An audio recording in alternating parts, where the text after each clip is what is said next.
So LaMelo headed to Minnesota. And I see a lot of people. Also, there's a lot of complaints and whatever about Melo, and was this right?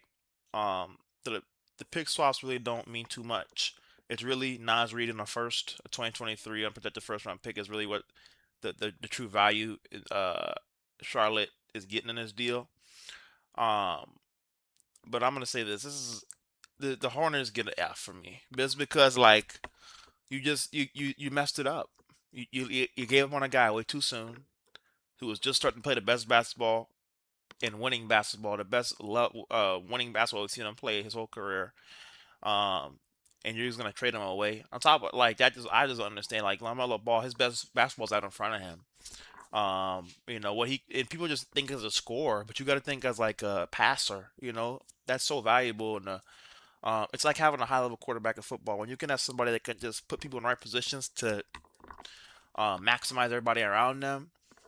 I mean, you put this guy next to an Ant, next to a McDaniels, next to a Desumo, a Shannon. I mean, those guys are going to eat. I can only imagine. I mean, Juwan Barringer, if Rudy Gobert ever learns how to catch, hopefully he can get back to what he was doing. He can get back to, getting these lobs and catching them and slamming them home.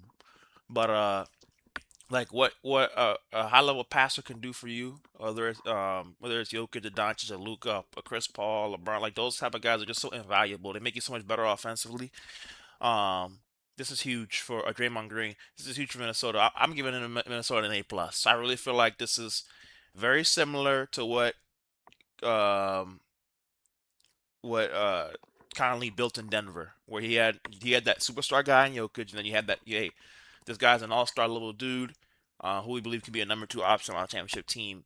And I think they got that. I really believe Lamelo Ball can be that. He's only 24 years old, so I mean, this duo I expect to be around for a long time in Minnesota. I truly believe Conley is gonna. They're gonna look back and say, "Wow, this is why Tim Conley's the best GM in the league because this is a home run move for Minnesota. They fleeced the Charlotte Hornets, flat out what it is."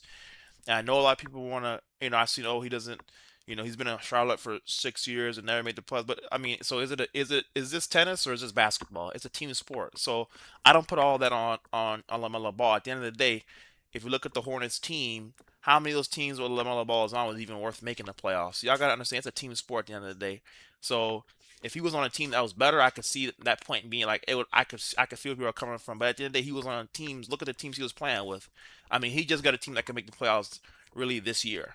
Outside of that, their teams have been playing level teams. They have not been playoff level teams. Never been on a team like Minnesota, so I can't hold that against. I can't really sit there. Oh, we've never made the playoffs, but it's like what teams has he had that he could really make the playoffs with? The best team was this year, and they're what they second best player, their third best player was a rookie, and so it's like, and his game is is built off catch and shoot, and so it's like I really don't hold that against him. The injuries are definitely a concern. Now I think somebody made a great point. How many of those times was he injured? How many games would he have played had the Hornets been better? Because you got to think how we know what it is. Teams once it gets to the end, like the Hornets, they sit guys. Oh, Lamelo, you're healthy, but we're gonna sit you because we want to lose to get higher a higher draft ranking, a higher draft placement, and so a higher chance of getting a better pick. So you got to think about that too. You got to factor that into the analysis, and you also got to think too. I've always thought Lamelo reminds me a lot of Steph. And if you know Steph, you know what first 4 or 5 years Steph had the same problem. That everybody's like, man, if Steph could ever get healthy, he's gonna be one heck of a player. But he could just that ankle and all that stuff. It took him a while to get going before Steph actually took off and became the player he is today. I feel like Lamelo's in that same category. I really feel like, just like Steph, and remember the Warriors almost traded Steph to Milwaukee. I'm pretty sure. And so I think just like Steph, I think this the talent is there, and he's had some injury stuff, but I feel like he showed last year that hey, I'm finally getting this corrected, and my best basketball's in front of me. I truly believe the Charlotte Hornets will look back and forever regret this trade. This is a home run for Minnesota. Minnesota is definitely in the championship contention, like with the rest of the Western Conference, and now they need to go address the power forward spot. Got a guy like I know PJ Washington and Rui Hachimura would be my top two guys. Offensively, and then what PJ would give you defensively would be huge too. Would be my top two guys on Minnesota, but Rui would probably be number two if you could get him, and then maybe like a John Collins would be number three for me. But then they dress power forward. But and I also see people too. Oh, They only have go like they only have one center. By the way, Nasri was never. If you like, if you think Nasri was a center, you just he played center, but he wasn't a center. So that it didn't even make sense with the reasoning. Oh, they got smaller. We lost Randall, but it's not like just because you're a bigger team doesn't make you a better basketball team. It's just like football. Just because you're big doesn't make you good. It still comes down to skill. That's why guys like Jalen Brunson and Steph Curry and those guys are a lot better than a lot of guys. They're not they're very small and they're not big, but they're better than most guys that have ever come through the NBA because they have skill. And so y'all have to get out that idea of, oh well, they don't have size. It's about skill. Who are the most skilled teams? And while Minnesota lost Randall stinks. So I mean, if you think us losing Randall is like, oh that's gonna hurt Minnesota, it's not gonna hurt us. He couldn't space the floor. He didn't have a consistent jump shot at all. He was lazy on both ends of the court. He was, the offense got clogged up with him because he would take the ball and he really wasn't that great of a passer. And sometimes he didn't really even want to pass it to other players or kind of share the basketball. So the offense became really stagnant with him, and a lot of shot. This offense is going to be a lot more free moving without Randall. And then on defense too, he was a disaster. His effort on defense really wasn't great. And his body language was never great, and so it just wasn't a good player. I mean, he was good to a certain extent, but again, like I say, he's good if you want to win a playoff series or two. But when you get to the conference finals and the finals, it's not a guy you want on your team. And so it's as simple as that. That ain't a loss. That's actually a win for Minnesota. That's why they traded away for pretty much nothing. That tells you what Minnesota thinks about him. And then Nas Reed, big loss, but he's not a center. He's not at best he's a power forward, if not even a small forward. Is really his natural position. He's been playing out of position because Chris Finch is while he didn't have it, since him and Gobert teamed up, he had it last year. Baron J, Nas Reed should have been playing the four. And then Baron J should have been the five last year, but Chris Finch was stubborn. With the young players, how we all know how that goes at this point with him. But yeah. So Nas Reed's gonna. I'm excited to see him hopefully play the four. I really, if I'm sure, that is something exciting for me to see him play next to Diabate because I really feel like that's when he's gonna be at his best. Um, but yeah, I mean, Nasrid is a big loss, but at the end of the day, he wasn't a big. So the only true big we lost was Randall, but I just explained Randall was no good. And so what is this whole discussion about size? I don't understand. And by the way, everybody says, "Oh, all they have is big Nas Gobert," but you don't know Juwan Berenger. Juwan Berenger is going to be better than, he has a chance to be better than Rudy Gobert. I mean, just simple as that. Juwan Berenger is that good. Um, he is that level of player. So the biggest question of Minnesota isn't so much for me is more power forward than his center because they have Gobert and they have Berenger, and it'd be interesting to see once Berenger does what I know he's gonna do, um, in the first half of the season if they try to flip Gobert for something. But John Berenger is an all defensive team level dude. I think he's a Hall of Famer at center. I think he's that good, and I think people just don't know who he is yet. But when they find out, they're gonna be like, "Oh wow, Minnesota, where did they find this kid?"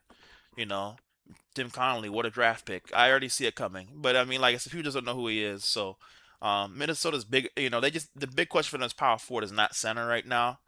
Um, and so we'll see how that plays out. But they got to get power forward squared away. But they're putting together a team that's going to be able to contend for a title. I believe they'll win. Minnesota's going to win a title here soon.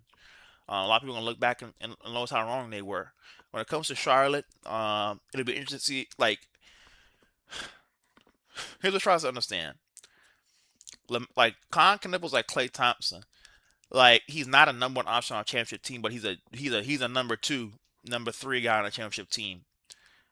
And he needs somebody like a Draymond or a Steph, like those kind of guys, or really a Steph that can have gravity, so he can get like he needs a number one next to him, so that way he can get easy shots off of that guy.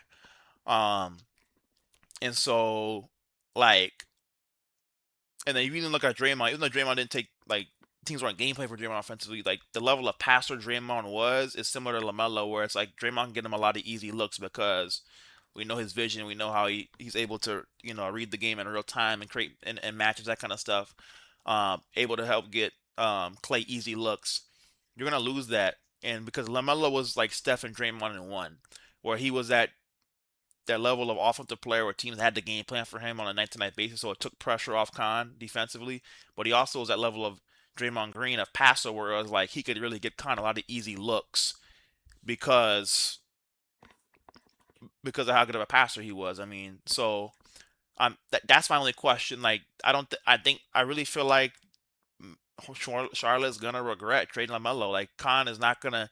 It's gonna be harder for him. Not saying he won't be like same great because he is also a great player, but it's like it's gonna be harder for him. He's not that number one guy. He's just not that put the ball on the floor, we're good at basket type of guy. He's just one of those Klay Thompson sniper guys.